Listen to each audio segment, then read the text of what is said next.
Hi guys, and welcome to another Exploring by the Seat of Your Pants Google Hangout. Today we've got Mrs. Barch and Mrs. McCarville's group from Bell.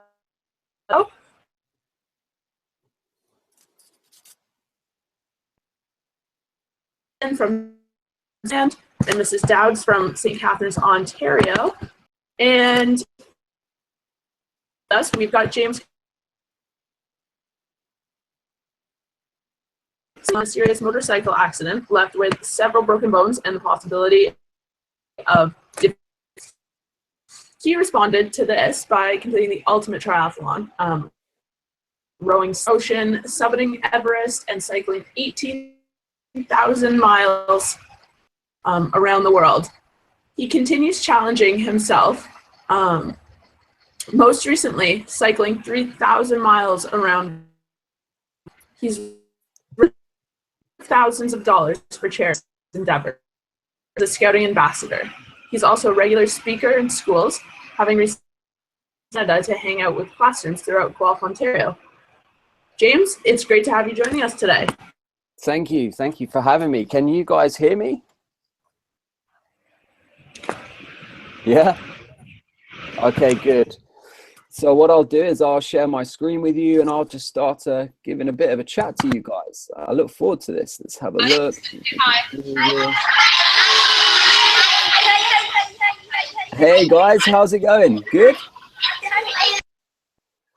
Okay. Hopefully you can hear me. But yeah, basically I'm going to tell you guys a little bit of a story. I used to race motorbikes. This is a Kawasaki ZX6 Ninja.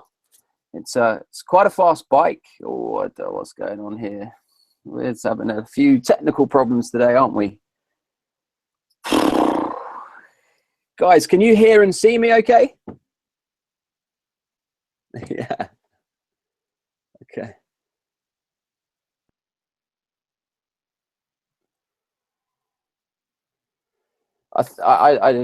I used to race motorbikes. This is a Kawasaki ZX6 Ninja. It's quite a fast bike. It would max out at 173 miles per hour. And I was quite competitive. I used to race most weekends. And the problem that you have when you're on two wheels, you're either winning or you crash trying. And unfortunately, I used to crash quite a bit. But it's okay because you wear this leather suit. And the idea is, when you fall off the bike, this leather suit stops you from losing all your skin, which is very, very useful. But one particular time I was accelerating hard out of a corner. I was in second place and the guy was just pulling away from me. And I remember the bike was leant over, very similar to what you can see now. And I was traveling at about 115 miles per hour. So it's quite fast. And the next thing I know, as I accelerate hard out of the corner, the rear wheel just span up and it lost traction. And the back of the bike came round on me and it threw me over the handlebars. And it's funny how time just slows down, because I remember flying through the air, looking back at the bike, and it all felt like it was slow motion. And I just thought to myself, oh dear, this is going to hurt. And I remember hitting the deck hard and it just knocked me out. I then came to at the side of the track and I was able to breathe again. And all of a sudden I had this really intense pain in my right leg. And a doctor came running over to me and he said to me, "Are you okay?"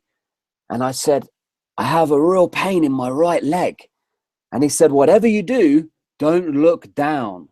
Now, what do you do when you're told not to do something? You're going to do it. So I looked down, and instead of my right foot pointing forwards, I'd snapped my ankle.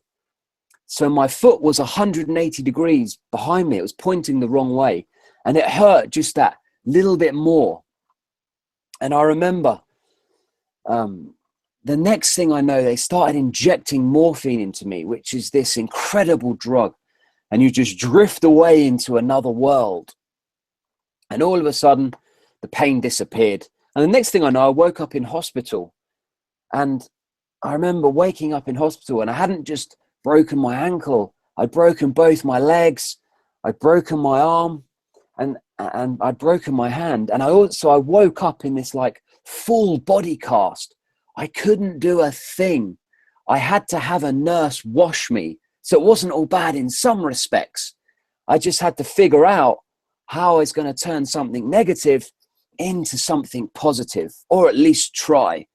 And ever since I was a young boy, I've had this dream to try and row a boat across the Atlantic Ocean, but I've never really had the guts to do it. And I remember the doctor was telling me one day when I was lying in bed, he said, listen, you've really hurt yourself badly. It's quite likely that you're not going to be able to do the kind of things that you'd like to do again. It's unlikely that you're actually going to be able to walk properly again. And I thought to myself, I can sit here and feel sorry for myself, or I can do something about it. So I decided that I was going to row across the Atlantic. It was a goal. It was something to aim for. It gave me a reason as to why I was going to do all my own physio. It took about 6 months to walk again, and about nearly a year to make what I would call a proper recovery. Now, this doesn't really look like me. You can see my hair goes blonde and my beard goes bright ginger, but we all know that ginger is cool, huh? So that's Antigua in the background. It's a little island in the Caribbean. And I rode from La Gomera, which is in the Canary Islands, just off the coast of North Africa, to Antigua in the Caribbean. It's a distance of 3,000 miles. And it's the traditional mid-transatlantic route. It's in fact the same route that Christopher Columbus used back in the late 14th century when he discovered the Americas. Now, usually you would do this type of thing with someone else, but for some reason, no one would join me. So I decided to do it on my own. And it was probably the best decision that I ever made. I'll show you guys some video footage that I shot in the middle of the Atlantic. So hopefully you don't get seasick and vomit your breakfast up everywhere. Let's find out.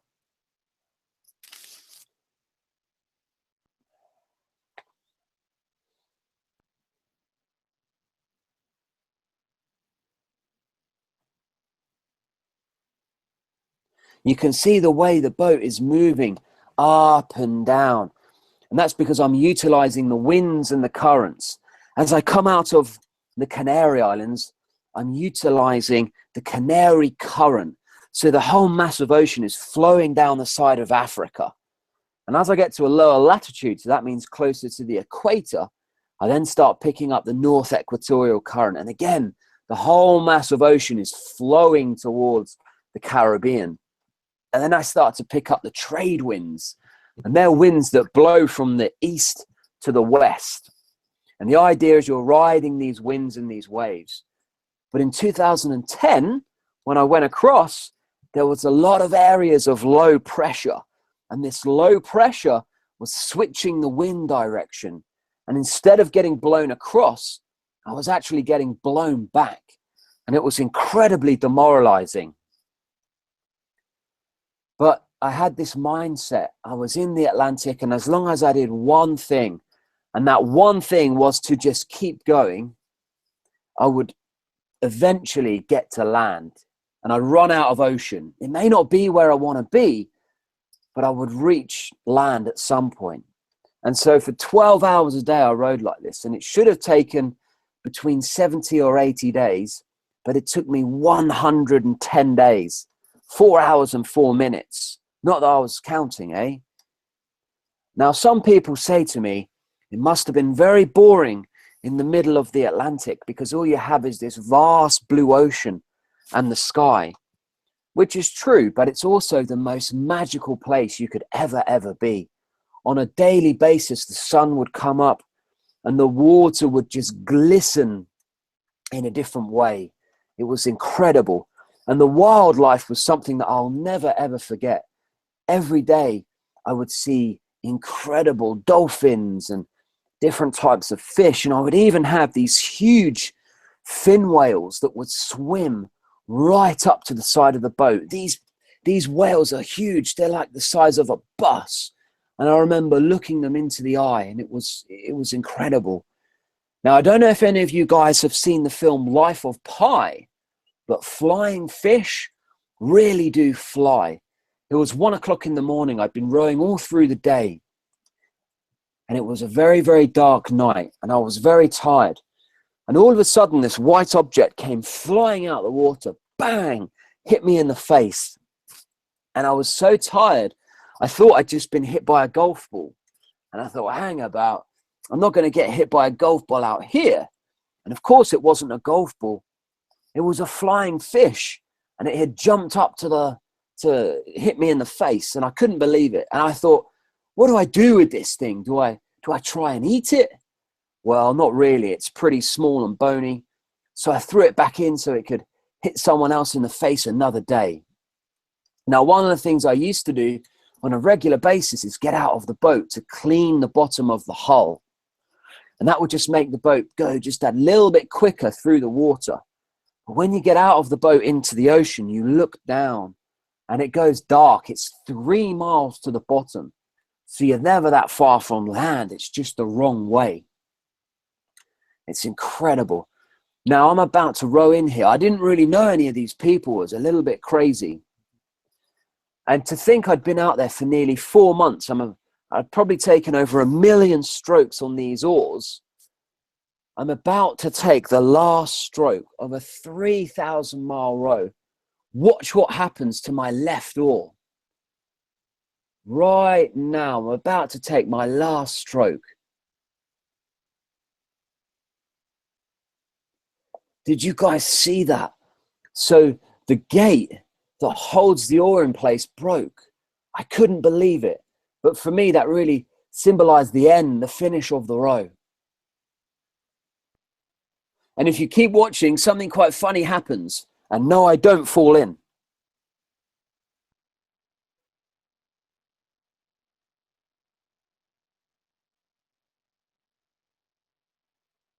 Champagne in the face is really painful, guys, especially when it goes in your eyes.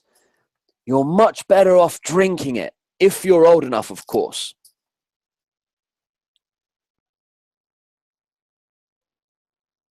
Now, I know some of you have to go to another lesson soon. So what I thought I'd do is we can maybe do some questions now, and then I'll carry on for those people that are able to stick around for a bit.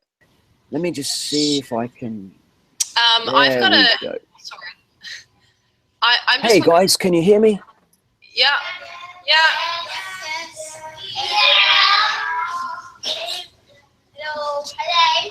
Hello. Shall we do some questions for a bit? Because I know some of you have to go. I also have to go because we're an hour and a half time difference.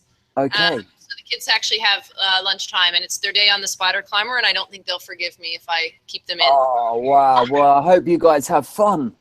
I want to see it. I want to keep talking to you. Yeah. Yeah.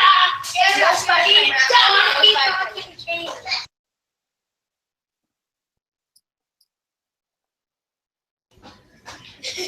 So guys, has anyone got any questions for me so far? Kira, you go. Stand back here so that you can see you. Guys, stop with this stuff. Let's see. Okay, Kira. You see ya? Hey Kira, I can see you. Go ahead and ask. You go ahead. What gave you the idea to row across the Atlantic? Well, that's a really good question. What gave me the idea to row across the Atlantic Ocean? Well, ever since I was a young little boy, I've always had this dream to try and row a boat across the Atlantic, but I never really had the guts to do it.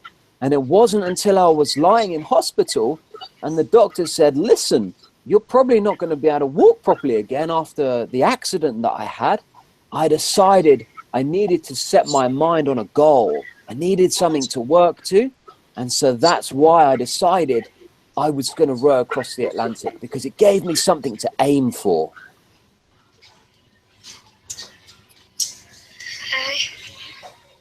Lucas. Hello, Lucas. Hi. What supplies did you use to climb Mount Everest? What supplies did I use to climb Mount Everest? Okay, well, in a second, I will be talking about Mount Everest, but in terms of the supplies, so we have a group of Sherpas, and they would go ahead and they would set the tents up. They would help carry some of the oxygen that we need. The higher up we go, we would have a cook, and he would cook our food at base camp and at camp 2. So we would eat really good food on Everest, like pizza and nice stuff. But as we go higher up, we would just be eating biscuits and things that are really high in calories just to keep our energy up. So that's kind of what we'd be eating, really. Yeah. Okay.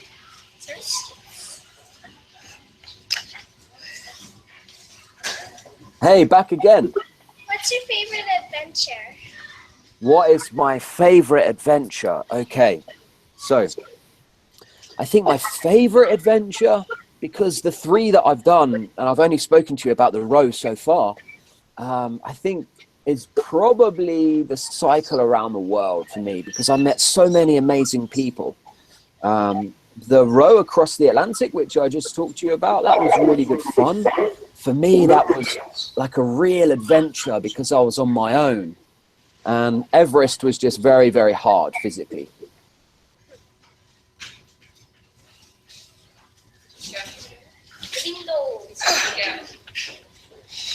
What are you thinking about doing next? What am I thinking about doing next? That's a great question. So, in 2018, I'm trying to fly a gyrocopter around the world. No one has ever successfully flown a gyrocopter around the world. Now, the really exciting news is, when I fly this gyrocopter around the world, I'll be visiting Canada and America. So I might be able to fly into your schools, maybe.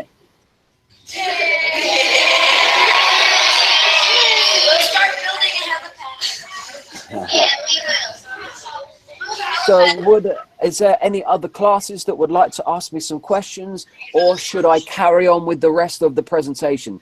There's a class here that want to ask some questions.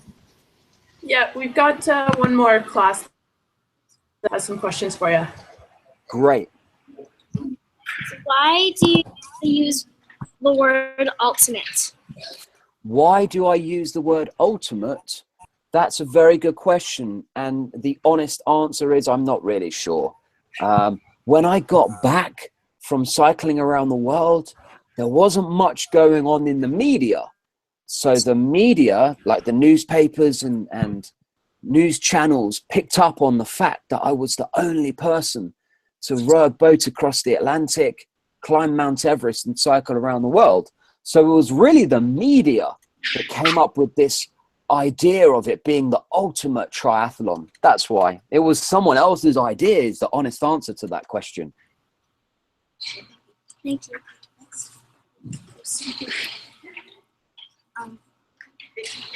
How many days did it take to climb Mount Everest? That's a great question. How many days did it take to climb Mount Everest? Well, it took about 6 weeks. So it's not that long when you compare that to spending 4 months in the Atlantic on my own. But yeah, it took about 6 weeks. I don't know how many days that is. You'll have to work that out.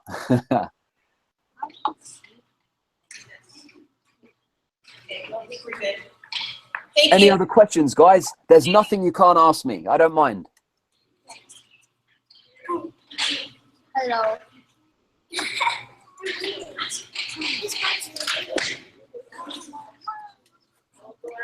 I'm just going to say hello.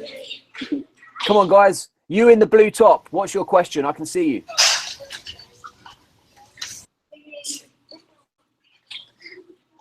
How long did it take to do the whole thing? That's a good question. How long did it take to do the whole thing? So it took me 3 years to row across the Atlantic, climb Mount Everest, and cycle around the world. That's how long it took me to do it in total. It's easy. You could do it, huh? course you can. You can do anything if you set your mind to it. You just have to want it enough. We have no more questions. Why did you pick this job? Why did I pick this job? That's a great question. Well, it just kind of happened, if I'm honest with you. I didn't set out to become a professional adventurer or speaker. It just happened. After I rode across the Atlantic, I was invited to go out to Everest. But in order to go out to Everest, I had to leave my job temporarily and go out there. And then when I got back, people started asking if I could speak at their conference or in their school or at their scout group.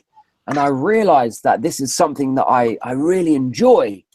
And when you find something that you really enjoy, the idea is you take that and you run with it. So it is something that happened over time. I didn't just set out one day and say, I'm going to be a professional adventurer. It just happened. Oh, okay.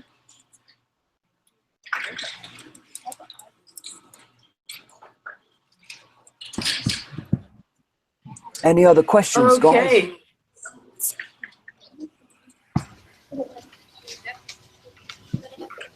What was the hardest thing you had to do out of all of your explorations?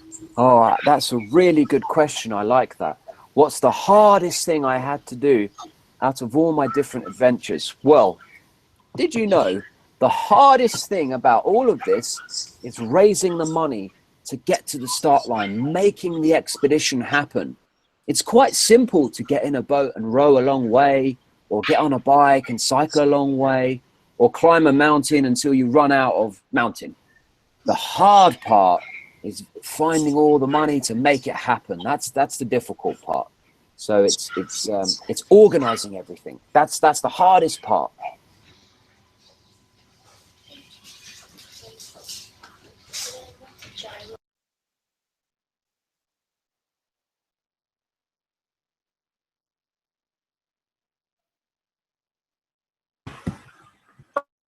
Okay, James. Hey, can you hear me, Sam? Yep. Cool.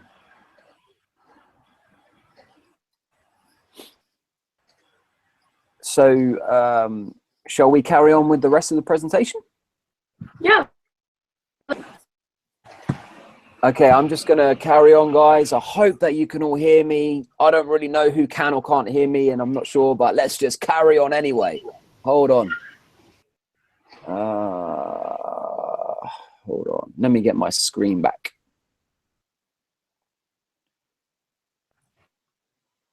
Here we go.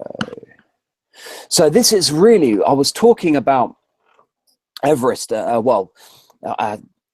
obviously now, this is the start of where the journey really begins to climb Mount Everest. And this is an airport called Lukla Airport. It's at the foothills of the Himalayas. And it's one of the world's most dangerous airports. It's cut into the side of the mountain, and you fly in these old rickety planes. And I thought to myself, it's pretty cool that I'm trying to climb the world's highest mountain. And in order to get there, it started with a trip into the world's most dangerous airport. So this is one of my favorite pictures. It's about a 10-day trek to get up to base camp. And you pass through the local community. There's no real roads or infrastructure in the Himalayas. Everything is carried by porter. And this porter here has got 100 kilos of Pepsi on his back. And he'll carry this day in, day out. And these people don't really have a great deal. They only maybe earn $1,000 per year, which is not a lot of money. But they're always happy. They always have a big smile on their face. And that is absolutely incredible. Whenever I've had a tough day, I always think about these people out here who are probably having a much tougher day than we are. So this is a breakdown of how you go about climbing Everest. you can see there's different camps because Everest is so huge. We have to break the mountain down into camps. So we've got base camp, then we've got camp 1, camp 2, camp 3, camp 4, and then the summit, the top of the mountain. But we can't just start making our way up through the camps. We've got to go through a series of acclimatization climbs. So we arrive at base camp, then we go up to camp 1, we stay there for a night, then we come back down to base camp, then we take a bit of rest. Then we go all the way back up to camp 1, then we go up to camp 2, and we stay there for a night. Then we come all the way back down to base camp. Then we go back up to camp 2, and then we go up to camp 3, we stay there for a night, and then we come all the way back down to base camp. And then at that point, we might be ready to go to the summit. So the reason we go up and down is we're gradually giving our bodies a chance to lower levels of oxygen as we start going higher. So I'll take you on a guided tour up Everest. So this was my tent here at base camp. The expedition lasted for 6 weeks.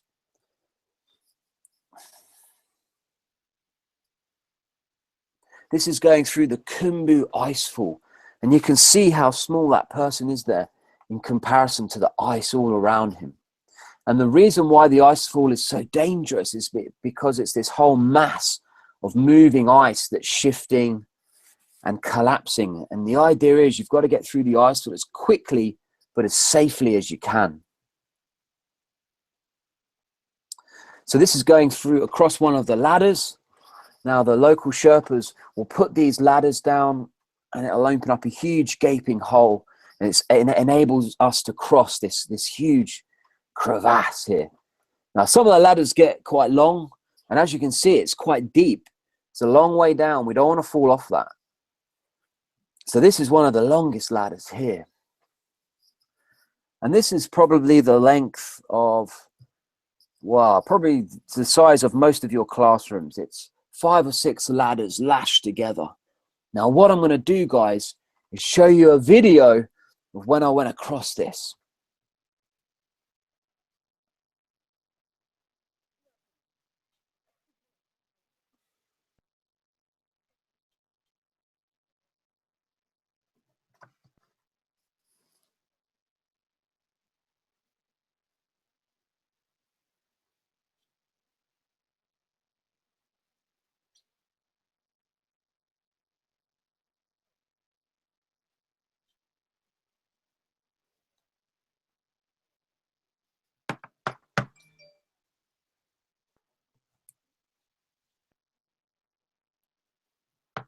So guys, you can see how the ladder is moving up and down like a trampoline and buckling and twisting from side to side. Now what you can't see, there's about 30 Sherpas all just stood there watching me. And so everyone's eyes are on me as I'm trying to walk across here. So now I'm about to move my right foot and I've got no idea why I can't. I was stuck, but I managed to stay calm and wriggle it free.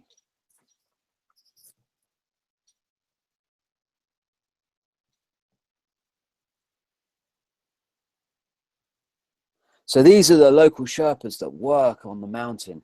Without these guys, nothing could happen. We have to work as a team.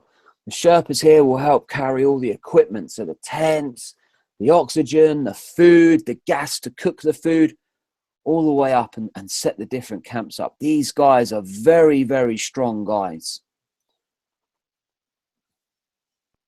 This is Lakpar Onju. He's been to the summit of Everest 10 times now, I believe. And this is Dorji, he was my Sherpa and he helped me get back down when I was very sick. And he's been to the top, I think, 13 times now. So this bit is called the Western Combe. It's quite flat, and this bit is particularly easy.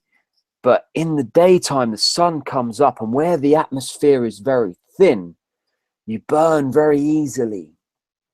And this is what I ended up looking like. Although I was pretty tired, I just got back from the summit. And you can see a combination of the sun and the wind had just battered my face. Thankfully, I don't look like that anymore.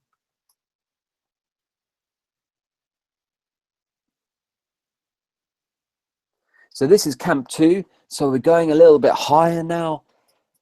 The temperature's falling to about -20. So it's pretty cold at night. And the novelty of snow has long worn off at this point.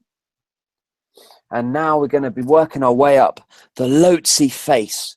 So this takes us right up to camp 3. And we get up to about 7,000 meters. So we're pretty high up at this point. And you can see the angle that the tents are just dug in at. And you can see the Sherpas coming up there with these huge loads on their backs. Then what we'll do is we'll cut across the Lhotse face up over this area of rock. And eventually that'll get us up to camp 4. So we're now above 8,000 meters. That's about 25,000 feet. So we're pretty high up. So we're now in what's known as the death zone. So we can't survive at this high altitude. Our bodies are slowly dying. And we've got about 24 to 48 hours to whip up to the summit or not and get back down again. So these are my oxygen saturation levels. I only had 65% oxygen in my blood. Now, right now, all of you guys that are sitting here listening to me and watching this will all have 100% oxygen in your blood. If any of you had oxygen saturation level of 65, you'd be in a big trouble.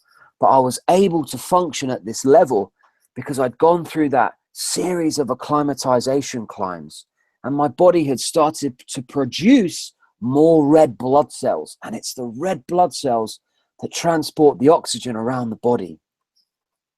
So the oxygen comes up in this trickle feed through the mask here. And it just makes that a little bit of a difference. So what we'll do is climb through the night. And you can see it's just our head torch illuminating the area in front of us. And that'll eventually get us up to this area here, which is called the South Summit. So now what we have to do is traverse along this thin exposed ridgeline. And you'll see now it's pretty exposed.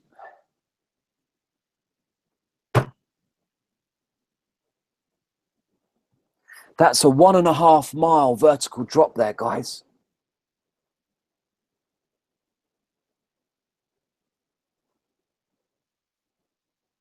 And if you look closely on the left, you'll see the very thin ridge line we're walking along. It's the width of your chair. So it's a good idea if you're good with heights at this point. But it's very difficult doing things at this altitude because it's very cold, about -40. Now we're looking up at the very famous Hillary Step. 64 years ago, Edmund Hillary and Tenzing Norgay hauled themselves up over this very same piece of rock to become the first people to stand on top of the world and get back down again. And walking in their footsteps felt incredible.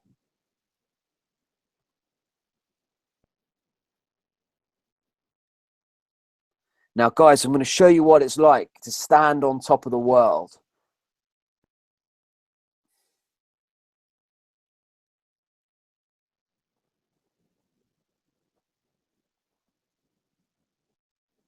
Here we go, guys. This is what it looks like if you were stood on top of the world. So we're looking south now, out over Nepal, and in the distance would be India. We can see for about 150 miles. That's how far the horizon is. And the camera's panning around to the north now, so you can see this area of cloud cover. It's covering an area called the Tibetan Plateau. And in the distance would be China. The mountain that you can see in the middle of the screen now, that's Makalu, the 5th highest mountain in the world.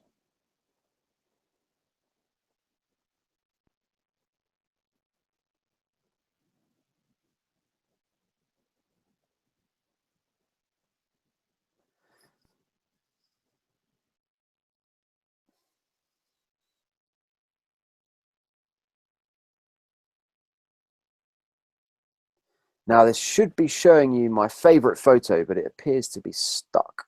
Let's have a look. Here we go.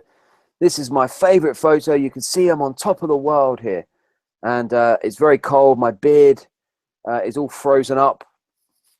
So, guys, what I thought I'd do is see if there's anyone that wants to ask me any questions about Everest. Can you guys hear me?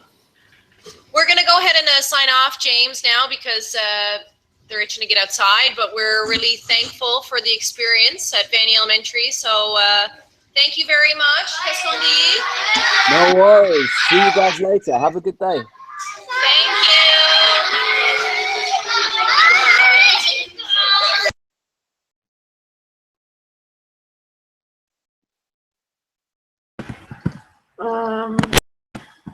Okay, Mrs. Dodd's class, do you have any questions?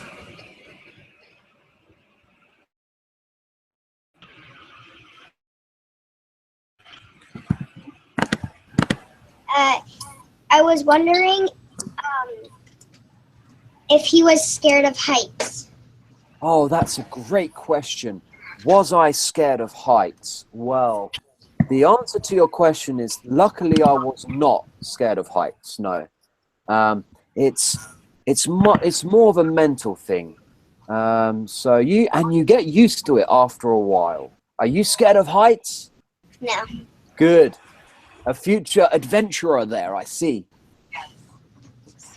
I'm Penny. I was wondering, during Mount Everest, did you have fun doing it all?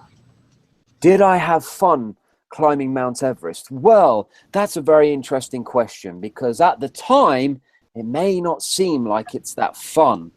But when you get back and you look at all the great memories that you have, all the wonderful people that you met, yes, it was fun. But at the time, it wasn't so much fun because I was very tired and I was exhausted all the time. But that's okay. You have to remember, anything worth having is never easy to get, right? Yes. Good. Any other questions, guys? Gwen, introduce yourself. Hi, my name's Gwen. And Hello, Glenn. I was wondering, how did you balance on those ladders? Climbing? How did I balance on those ladders? Okay, so, well, first of all, the trick is don't look down. That's a bad thing. So you want to look where you're going, and there's some support rope that you can hold on tight to, and that helps you with your balance.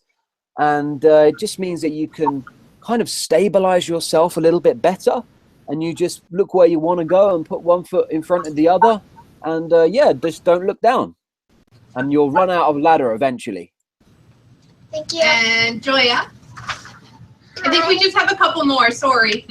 Hi. No, these are great questions. It's great. Hi, my name is Joya. And how did it feel like to climb Mount Everest? How did it feel to climb Mount Everest? Well, gee, at the time, it didn't even really sink in that I'd climbed Mount Everest. It was really only when I was at home and I was in hospital because I had a very bad lung infection and I had to go to hospital when I got home. These doctors who actually weren't working on me came up and said, "I'd like to shake your hand." And I said, "Why is that?" And they said, "Well, we understand that you've just got back from climbing Mount Everest." And I said, "Yes, that's correct." And they said, "Wow." And it was really only at that point did it sink in that I just climbed the world's highest mountain. At the time, I was very tired and I was struggling with the lack of oxygen. So you're not really taking it all in. It's when you look back on it, you think, wow, that was great. So at the time, I didn't really have that many emotions, but afterwards, it was a good feeling. It was a good feeling. Awesome. Thank you. I think we have one more. Malik, you have to go closer, nice and loud. This is Malik. Hi, Malik. Nice and loud, Malik. You're good. You're good. Go. There you go. Hi, my name is Malik, and How did it feel when you went across the ladders? How did it feel when I went across the ladders? Well, at first it was quite scary because if I fell off, I'd have a big problem. I'd probably be dead, and I didn't want that to happen. So it took me a little bit of getting used to, but you get confident after a while, so it wasn't too bad. I think if I can do it, I think you can do it. We think you're very brave. No more braver than all of you guys. You guys could do everything that I do. It's no problem. Thank you. That's okay. Awesome. And now we'll get some questions from Mrs. Hastings' specs class, if you guys have any. Hey guys, have you got any questions? Hi, my name is Andrew, and I want to know when you were at our age, what did you want to be when you grew up? That is a very good question. When I was your age, the honest answer, I wasn't really sure what I wanted to do. I always liked being outside. I always liked going on adventures. And I was just quite lucky that when I wasn't, I think I was 25 years old when I went off and started rowing across the Atlantic. And then it was really then that was the start of me pursuing a career that I really wanted. And I really thought, this is me. I feel comfortable doing this. And when I was young, I didn't really know what I wanted to do. But some of the most interesting people on this planet still don't know what they want to do. As it doesn't matter what you do, as long as you get out there and you do something that you enjoy and you try your best and you work as hard as you can. And so, yeah, when I was your age, I think I had all these different dreams. But one thing that I do know, and I can tell you, that if you do one thing, and that one thing is to just keep going and never give up, by default, you will always achieve what you want to achieve, whether that's being a doctor, whether that's being a racing car driver, whether that's being a football player, or whether that's climbing a mountain. If you never give up, you will always get what you want. Any other questions, guys?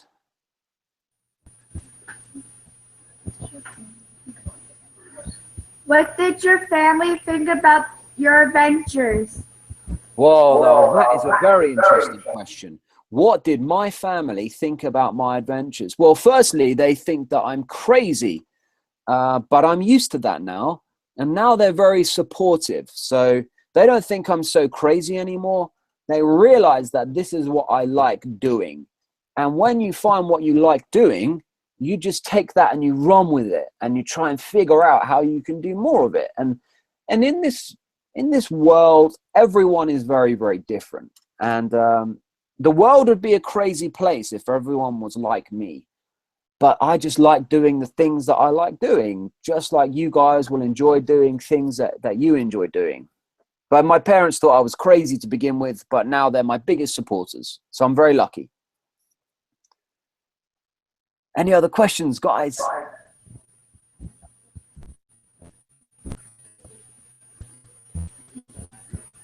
Who's got another question? There's nothing you can't ask me.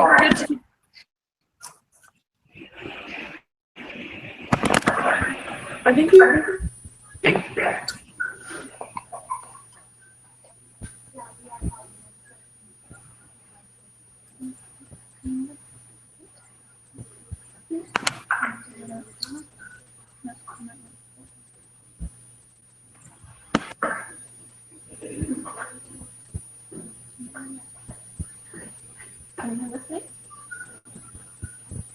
Okay, ask away.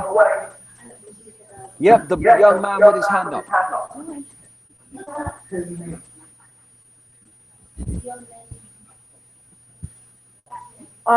When you explore across the country, do you see new things? Yes, I do. So one of the most amazing things is the people that I meet. Every country is made up of different people, and it's really that I find exciting. I love meeting new people from different cultures, from different backgrounds, from different countries. And one of the things that I've found out over the years, that human beings are amazing. It doesn't matter what religion you are. It doesn't matter what country you come from. It doesn't matter what skin color you have. Human beings are incredible. And I love meeting new people. So hopefully when I fly my gyrocopter around the world, I might be able to come and meet you guys and you can show me around, huh?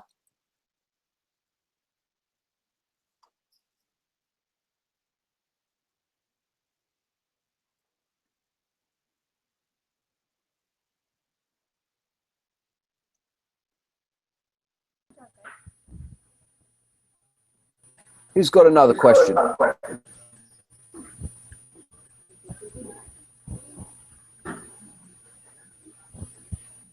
think we're good. Okie dokie.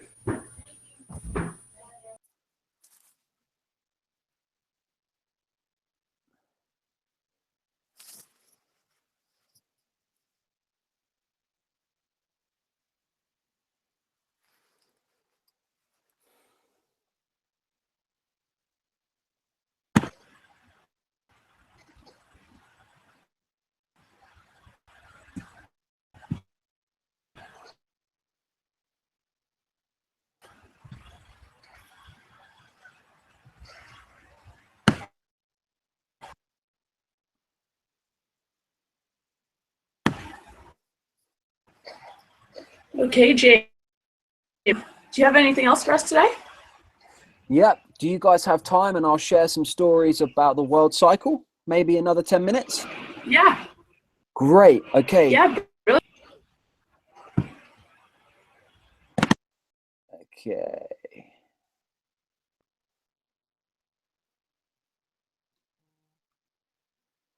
Shit.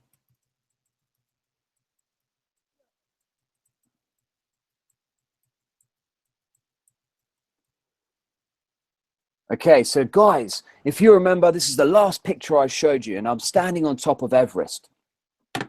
But I didn't realize I was carrying a very nasty lung infection, but it was the excitement and the adrenaline that was carrying me to the top. But on my way back down, I just lost the ability to breathe. Now, thankfully, thanks to Dorji, my Sherpa, I was able to get back down. It took 5 days to get back down off the top, and I managed to get home. But I was very, very sick. I had to go to hospital and spent a week in hospital. And whilst I was lying in hospital, I thought to myself, wouldn't it be a great idea to cycle around the world? So I got myself better, and that's what I did. You can see I'm in the middle here, and I set out from London, which is pretty much where I live, and I set out from a very famous place called Greenwich Park. Now, you will have heard of Greenwich Mean Time. This is where time starts, Greenwich. So I set off from London and cycled all the way down to the coast, and I got on a ferry across to Northern Europe, to France. All my friends went home at this point. At that point, I was then just on my own. So I made my way through Northern France, Belgium, Netherlands, Germany, Czech Republic, Poland, Ukraine, Romania, Bulgaria, Turkey, Iran, Pakistan, and into India. Now, you guys should know where this is. There's a very, very famous place, and it's called the Taj Mahal. I wanted to take my bike in here, but for some reason they wouldn't let me. But it was a great, great afternoon. Now, here we go. One of the things that I did do in every single country I visited was I wanted to speak in a school. I love sharing stories of fun and adventure with you guys. And I didn't want to be just another British lunatic fulfilling my own dreams going around the world. So I thought, right, every country that I visit, I will stop and give a talk in. And I managed to do that and spoke to over 10,000 young people as I went around the world. Now, these guys here, this is a school in Bangalore. They came out and met me and they cycled in with me. It was a absolutely brilliant, brilliant day. I'll never forget it. This was the biggest day that I pushed. 262.9 miles. And I was on the bike for just over 20 hours. I was in a place called Kuala Lumpur in Malaysia, and I cycled all the way to Singapore. My friend said to me, I bet you can't do it. And I love being told I can't do something. And it ended up being 262 miles. Now, this is the bike that I used. Now, there's a real special story about this bike. I had the budget through sponsorship to buy whatever bike I wanted, but I wanted to prove to people that you don't have to have the biggest, the best, and the most expensive of everything to go away and do something cool. So I cycled around the world on a second-hand bike that I purchased for only a couple of £100, very, very cheap. And I still have this bike now. And you can see the small bags that I had on it. This is all that I carried around the world. I didn't carry anything else. I was traveling very light. And that's how I was able to average just over 100 miles a day. Now, this is a very interesting bit. After Asia, I headed over to Australia, and I made my way from Perth all the way across the other side to Sydney. And I had to cross a very famous area called the Nullarbor Plain. And this is a very famous bit of road, this bit. You may have seen the photo of this before. Now, one of the things that I noticed on the side of the road, there were all these bottles of yellow stuff. And I didn't really know what it was until after a truck stop, I saw lots of them. And then I realized that truck drivers were too lazy to stop and go to the toilet. So they would wee in a bottle and then throw it out the window. And the side of the road was littered with all these bottles of wee, and they stank in the sun. And this particular day that I filmed this bit of footage, I was cycling along and I could hear the roar of this truck coming up behind me. So I turned to look over my shoulder, and as this truck passed me, this object came flying out the window. Bang! It hit me on the shoulder, and it was a bottle of wee, but the guy hadn't put the lid on it, and it covered me. And as you can imagine, I was not very happy, but luckily I was able to get myself cleaned up that evening. But what goes around comes around, eh? So after Australia, I headed all the way across the Pacific Ocean to California and into America. And you need to eat a lot of food when you're cycling over 100 miles a day. Now, thankfully, that was not a problem out in America. I was able to eat loads, and that kind of kept me going. But one particular day, I was chewing a sweet, and it cracked my tooth in half. And it was so painful, massively debilitating. And so I needed to find a dentist. So I managed to find a dentist. I spoke to him on the telephone, and he said, yep, just come down and we'll sort it out. So I turned up at this dental practice, and the dentist said to me, he said, James, why on earth are you wearing cycling kit? And I said, oh, that's because I'm cycling around the world. And he said, that explains why you stink. And I said, oh, I'm very sorry about that. And he said, never mind. And he just carried on and he fixed my tooth. Now, everyone that I came in contact with, I had a photo with them. And this is what the dentist looks like. He's such a great guy. But you can see it's very difficult smiling when one side of your face has just been chiseled.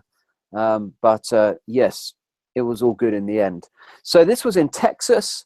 And I managed to carry on through Louisiana, Alabama, Mississippi into Florida. And eventually I flew from Miami to Lisbon in Portugal. And then I flew all the way up. I cycled all the way up through Portugal, Spain, France, back to England. And this is where I had started. I'd now finished, and I'd now covered over 18,000 miles. And I remember it was a very special day.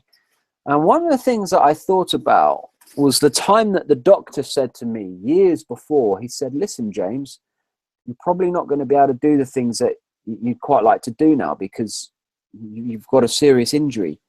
And if anyone ever tells you you can't do something, if you want it enough, and you do that one thing, you just keep going and you never give up, you will always get what you want or where you want to be.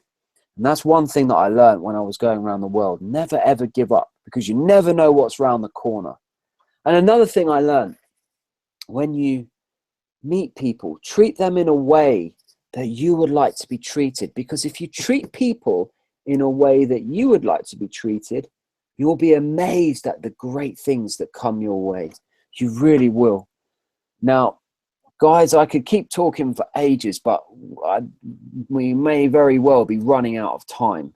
So I'd like to say thanks ever so much for listening to me, and maybe let's do some more questions.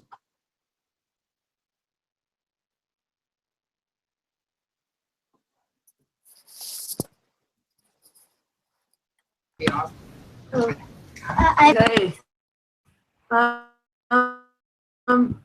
Squash, do you have any questions?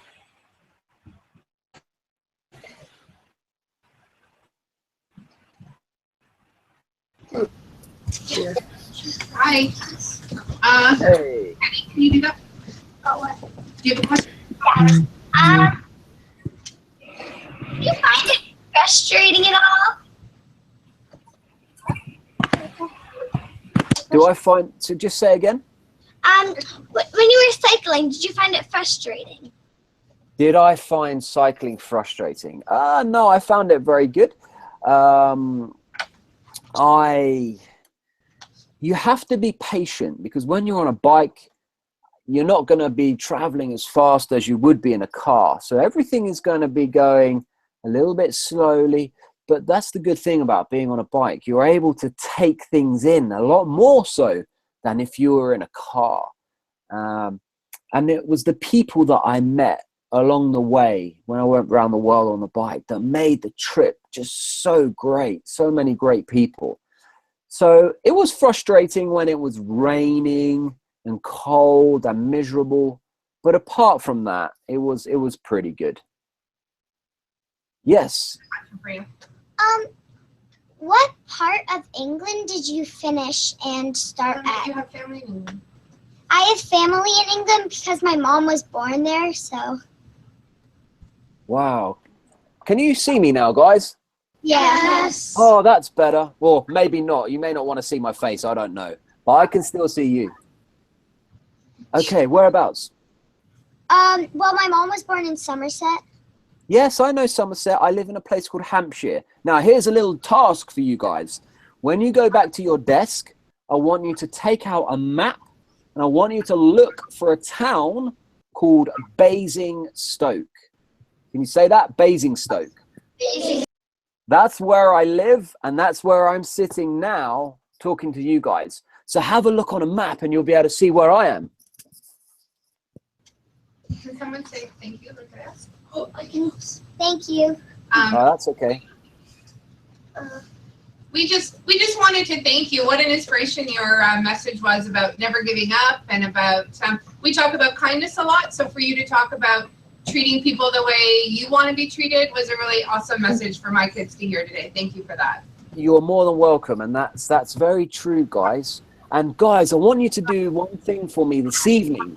When you get home to your parents, be really nice to them. Say, hey, Mom, hey, Dad, what can I do for you this evening to make your day better? Because your parents work really hard to look after you and give you nice clothes and give you all the food that you need. So be really nice to them when you go home tonight. Yeah? Good. Okay, guys.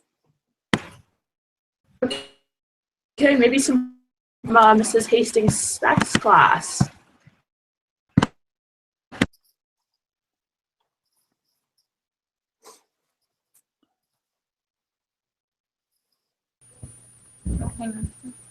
Hey, guys. What's your favorite country that you visit? Oh, that's a good question. What's my favorite country that I've visited? Well, that's a hard one because I've visited so many, and I've always met lots of good people in those countries. Nepal is one of my favorite countries. I've also cycled across America twice, so I'm very fond of America. And I visited Toronto and Canada earlier this year. That was really great. In fact, I came to Guelph. Are any of you guys in Guelph? I came there earlier this year. But yeah, lots. My favorite country is hard to answer. There's lots of them, if I'm really honest.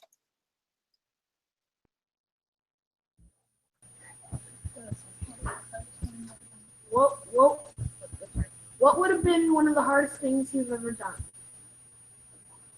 Oh, what's the hardest thing I've ever done? Physically, the hardest thing I've ever done is probably climbing Mount Everest. Physically, that was very hard. But probably raise all the money and make these expeditions happen was probably the hardest thing I've ever done, because it's very demoralizing. You want to give up when you're trying to make something happen, and it just is very, very difficult. You're trying to get the money, but people are constantly saying no, no, no. And when people keep saying no, we can't sponsor you, you just have to keep trying, basically.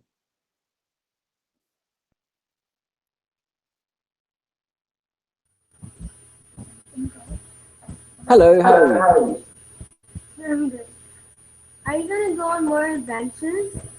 Yes, I am going to go on more adventures. So I don't know if you remember me saying, but at the moment I'm learning to fly gyrocopters. So when you go back to your desk, Google gyrocopter, and then you'll see what I'm talking about. And I'm going to fly a gyrocopter all the way around the world. That's my next project that I'm working on.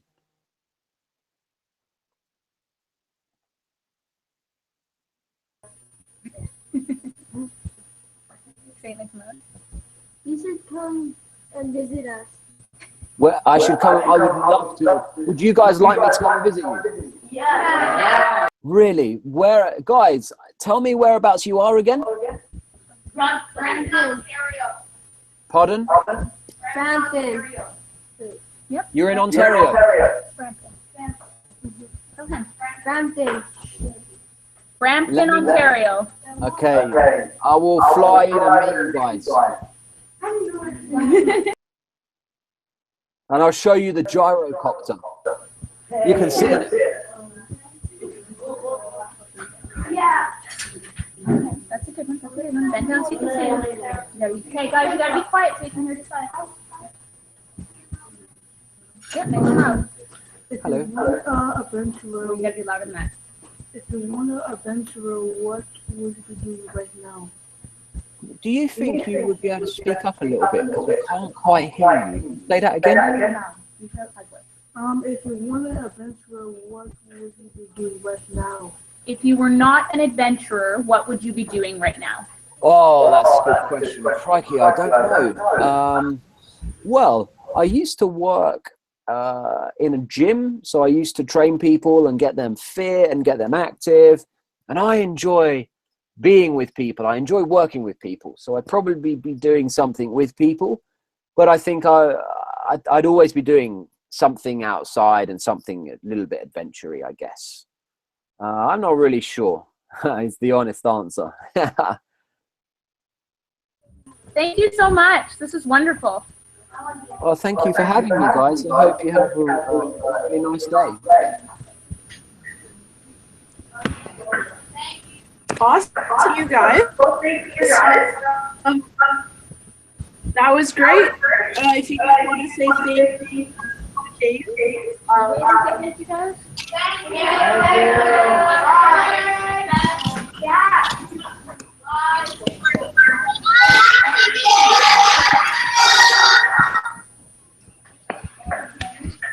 Awesome. Thanks, guys. Have a great day.